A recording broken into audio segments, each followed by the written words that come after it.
Hello friends, today we are going to study chapter 1 of your applied it, that is question 1 from your applied it. So the name that we have given to this question 1, that is chapter 1, is basics of thermodynamic. And this basic of thermodynamic is question 1 from your exam. So now we are going to study question 1 from your exam, and the name that we have given is basics of thermodynamic. Some people generally say gas laws, okay, but we have given a basics of thermodynamic. If you are good with this chapter, then you will become expert in all other chapters also. Okay, so the first topic that we are going to study in this chapter is system. The first topic that we are going to study is system. Now what is meant by system? System is defined as quantity of matter. What is meant by system? System is defined as quantity of matter or region in a space selected for a study. What is meant by system? System is defined as quantity of matter or region in a space selected for a study is defined as a system. Okay, you got it? Means what is meant by, suppose this pen. This pen is what? Quantity of matter. So if you are going to study this pen, then this pen can be considered as a system. Then this room in which currently I am recording a lecture can also is a region in a space. And if we are going to study this room, then we can call this room as a system. So what is meant by system? System means what? Quantity of matter or region in a space selected for a study. Means if you are studying anything, then we can consider it as a system. So now there are two types of system. So what we have? Types of system. So types of system. So first type of system is what? Open system. And second type of system is what? Closed system. Now we are going to study these two systems one by one. So first type of system is what? Open system. We are going to compare both of open system and closed system side by side. And second type of system is what? Closed system. Now what is meant by open system? Open system is what? System in which mass can cross the boundary. What is meant by open system? System in which mass can cross the boundary is called open system. So mass in open system, what we can say? Mass can cross the boundary of the system. Now what is the best example of this one? Consider this is an open container. This is what? An open container. And in this open container, what we have? Consider this is an open container. And in this open container, what we have? We have a water. In this open container, what we have? We have a water. And we are going to heat this water with the help of this burner. What we are going to do? We are going to heat this water with the help of what? This burner. So we are going to heat this water with the help of a burner. And after some time, what will happen? This water converts into steam. And we will get a vapor like this. So here see, if you observe clearly, here, if you consider this container as a system, then this steam is crossing the boundary of this container. So this container then can be considered as a open system. Means here steam is crossing the boundary. So that's why this container in which there is a water and steam is this open container can be considered as a open system. Now the second type of system is what? What is the second type of system? Closed system. So in closed system, what we can consider? In open system, what we consider? Mass can cross the boundary. So in closed system, mass cannot cross the, what we can say? Mass cannot cross the boundary of this system. Means what we can say? Here we considered a closed container. Instead of closed container, what we can consider? If we consider open here we consider open container. Instead of open container, if we consider a closed container. See, this is what our closed container, and in that closed container, what is with us? Here also water. Then here also we are going to consider water, and we are going to heat this water with the help of this burner. Then what will happen? So here we are heating the water. So what will happen? After certain interval of time, this water gets converted into what? Steam. But here this steam is not able to cross the boundary. So what we can consider, this closed container can be considered as a closed system, because here this steam is not able to, means this steam, that is a mass, is not able to cross the boundary of the system. So you got it? Open system mass can cross the boundary, and in closed system, mass cannot cross the boundary of the system. Now the important point for this chapter, all the systems that we are going to study in this chapter are closed system. It means mass cannot cross the boundary. So what is the specialty of closed system? Mass remains constant for the closed system. You got it? Next point that we are going to study is what? Ideal gas equation. Ideal gas equation, or another name of this equation is what? Perfect gas equation. Ideal gas equation or perfect gas equation. What is ideal gas equation or perfect gas equation? PV is equal to mRT. Very, very important relation. The entire chapter is based on in this relation. Now we are going to understand the meaning of each and every term from this relation. Where? What is meant by P? P stand for absolute pressure. What is meant by P? P stand for absolute pressure. What is meant by absolute pressure? The pressure with respect to zero pressure line means absolute pressure, its unit in kilonewton, small k, kilonewton per meter square. So always try to remember the unit. Then V means what? Volume. Unit of volume is what? In meter cube. Then small m. M means what? Mass in kg. After that capital R. Capital R means what? Gas constant. This term may be new for you. Gas constant, and this gas constant unit is what? In kilojoule per kg Kelvin. Very, very important term for this chapter. Gas constant. Then capital T stand for absolute temperature. And this absolute temperature unit is what? In Kelvin. Okay. So you got it. What is meant by ideal gas equation? Ideal gas equation means what? PV is equal to mRT is called ideal gas equation, or another name is what? Perfect gas equation. The next important point in this chapter is what? Ideal gas or perfect gas. Now what is meant by ideal gas or perfect gas? Gas which obeys this ideal gas equation.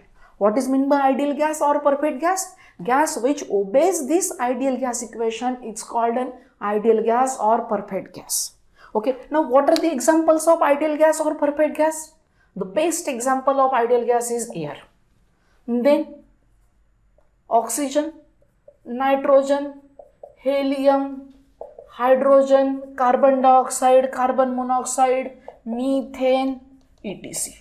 All these are the examples of ideal gas. Now the important point, what I told you, all the systems in this chapter is what? Closed system, and in that closed system there must be an ideal gas. So whenever we are going to study whenever we are going to refer any question from this chapter, in that question system must be closed, and in that closed system there must be an ideal gas. Okay, got it? Now you got it, what is meant by ideal gas or perfect gas. Now the important point here is what? This gas constant. Let us know more about this gas constant. So the next point is what? Gas constant. By which symbol we denoted gas constant? We denoted gas constant by symbol R, capital R. So now gas constant R is equal to what? R is equal to, how we are going to define mathematically R? R is equal to Rho by capital M or Ru by capital M. Okay. Now we are going to understand meaning of what is meant by Rho and Ru. Rho and Ru is the same thing. Some people may denote it as a Rho. Sometimes it may denoted by Ru. So Ro or Ru is what? Universal gas constant. What is meant by Rho or Ru? Universal gas constant. And this universal gas constant is denoted, its unit is what? In kilojoule per kilomole. See the unit, kilojoule per kilomole Kelvin. Okay, what is its unit? Kilojoule per kilomole Kelvin, and its value is fixed one. Generally, it is given in the exam. So Rho or Ru is equal to 8.3145 kilojoule per kilomole Kelvin. Okay, you got it? What is meant by Rho and Ru? Okay, so the next point is what? What is meant by this capital M? This capital M and this small m is different one. This small m means only mass. This capital M, write down properly. We have to write down. So capital M means what? Molar mass. What is meant by capital M? Capital M stand for molar mass. Okay. So for particular air has a different molar mass. Carbon dioxide has a different molar mass. So now we are going to see the next example. From that we are going to see how to find out gas constant for any particular ideal gas. Now the next example that we are going to study for the carbon dioxide, and we are going to find out gas constant for carbon dioxide. Now we know molar mass for carbon. Molar mass for carbon is what? 12. Molar mass for oxygen is 60. So therefore, what will be the molar mass? What will be the molar mass for CO2? So CO2 consists of what? 1 carbon and 2 oxygen. So 1 into 12 for the carbon, 2 oxygen, 2 into 60. So what will be the molar mass for CO2? It will be 44. Now, so what is the relation for gas constant? What we studied? Rho by capital M. Rho stand for universal gas constant. Capital M stand for molar mass. So Rho by capital M. What is the value of Rho? 8.3145. 8.3145 divided by 44. So what will be the value of gas constant? 0.18896 kilojoule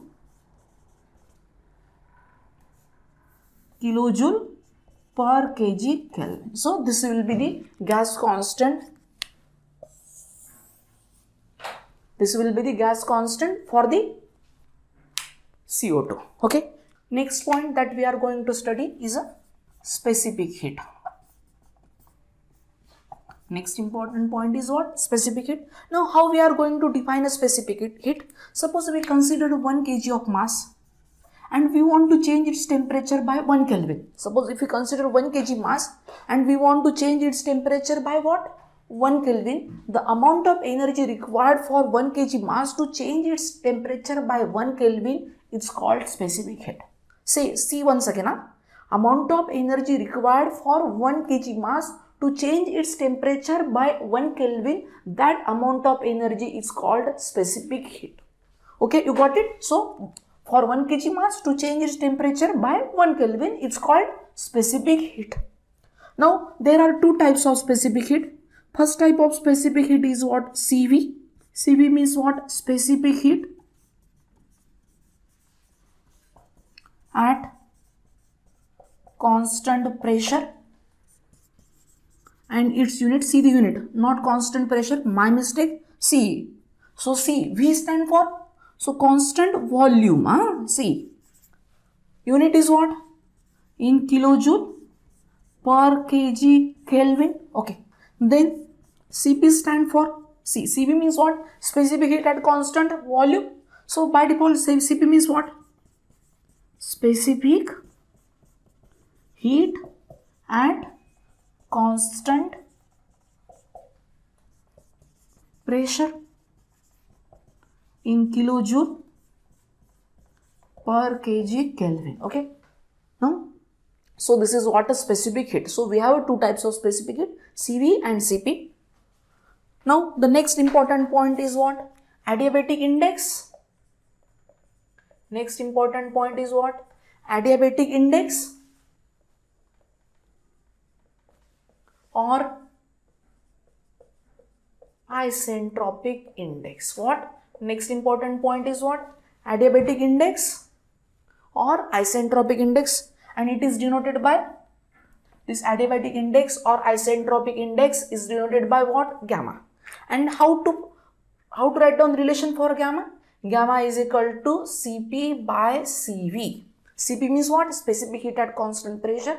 Cv means what? Specific heat at constant volume. So this is what a gamma is equal to Cp by Cv. Okay, got it? What is meant by gamma? Cp by Cv. Next point that we are going to study is what? Relation between